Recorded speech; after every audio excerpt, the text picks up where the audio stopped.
बचपन से ही मेरी ज़िंदगी में अकेलापन रहा।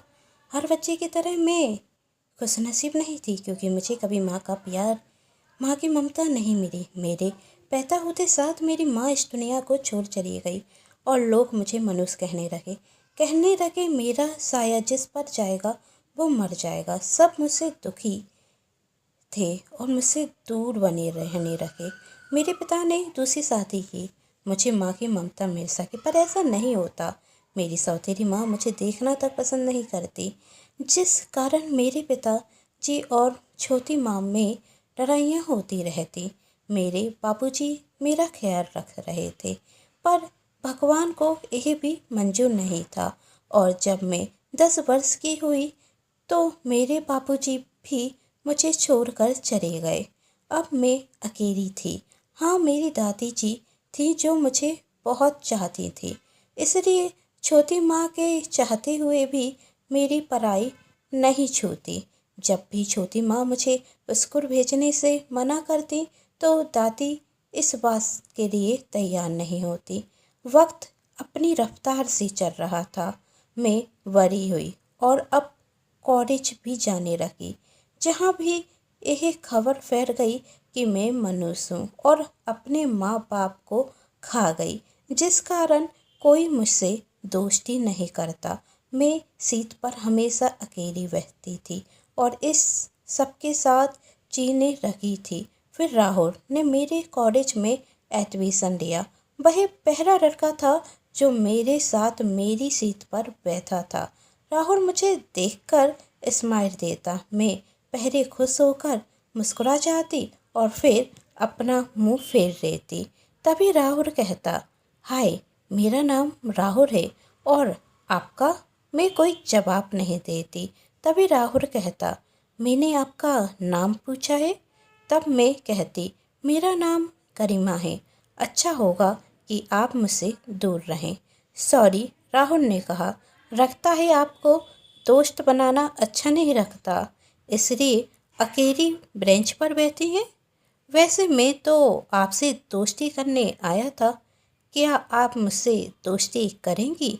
तभी पीछे बैठती हुई सीट से आवाज़ आती, क्यों अपनी मौत को दावत दे रहे हो? लड़की मनुष्य है, जो भी इसके पास जाता है उसे खा जाती है। अच्छा होगा कि तू भी इससे दूर रहे।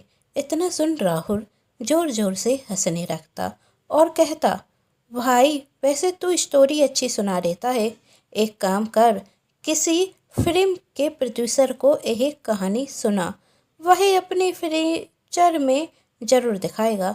राहुल की यह बात सुन सब चुप हो जाते और मैं मुस्कुरा जाती। आज पहली बार कोई मेरे लिए बोल रहा था।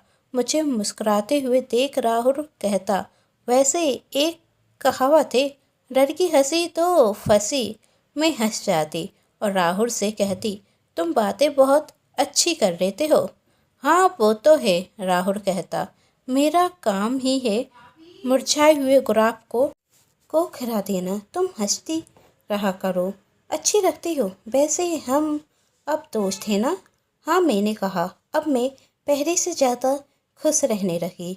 राहुल बात बात पर मुझे हंसाता, मेरे साथ घूमने जाता। मुझे राहुल के साथ रहना अच्छा लगता। अब मैं बतनने लगी थी, चिपकी हुई चोटी से खुले बार रखने लगी थी। काजल न लगाने वाली लड़की अब आईलाइनर और मस्कारा भी लगाने लगी। लिपग्लॉस से लिपस्टिक लगाने लगी। सूट से जींस टॉप पहनने लगी। खामोश और चुपचाप रहने वाली गरिमा अब पूरे कॉलेज में दिखने लगी, चमकने लगी। कॉलेज की खूबसूरत लड़कियों में अब मैं एक हो गई। अब हर कोई मुझसे दोस्ती करना चाहता था, पर मैं सिर्फ राहुल के साथ खुश थी।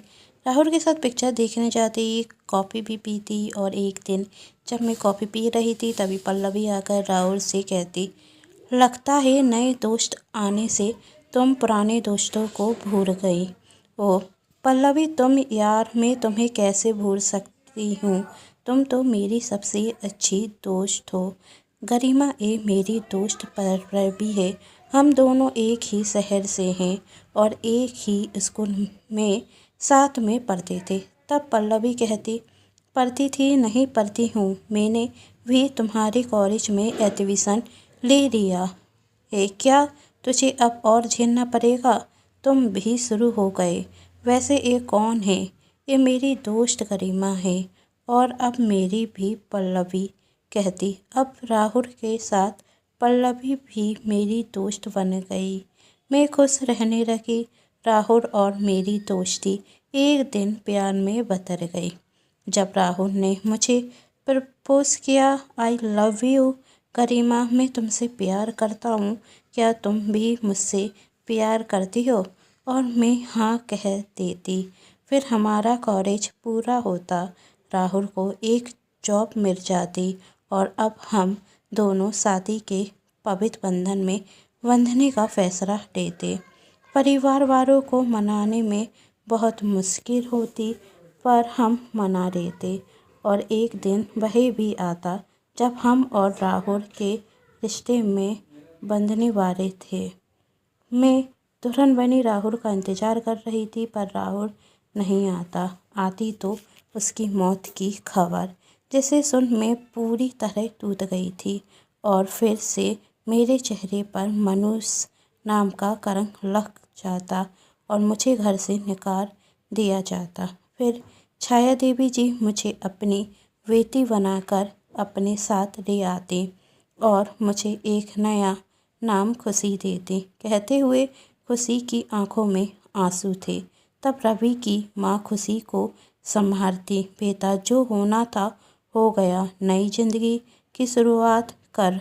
तब खुशी कहती, नई जिंदगी की शुरुआत ही तो कर रही थी आंटी जी कि आज मेरी मुलाकात राहुल से होती, पर तुमने तो कहा था राहुल मर गया है, तो वही आज जिंदा कैसे है? रवि पूछता।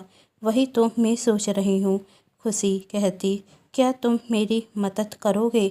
रवि, मुझे एक बार राहुल से मिलना है, जानना है आखिर उस दिन हुआ क्या था। हाँ खुशी, मैं तुम्हारी मदद करूँगा। राहुल इस वक्त जहाँ भी होगा, मैं तुम्हें उसके पास ज़रूर लेकर जाऊँगा और तुम दुनिया को साबित कर देना कि तुम मनुष्य नहीं हो। अब कहानी में आगे क्या होगा जानने के लिए कहानी का नया भाग ज़रूर देखें, जिसके लिए कर लीजिए चैनल को सब्सक्राइब, क्योंकि जब भी मैं लेकर आऊँ कहानी का नया भाग तो आप सभी को पता चल सके।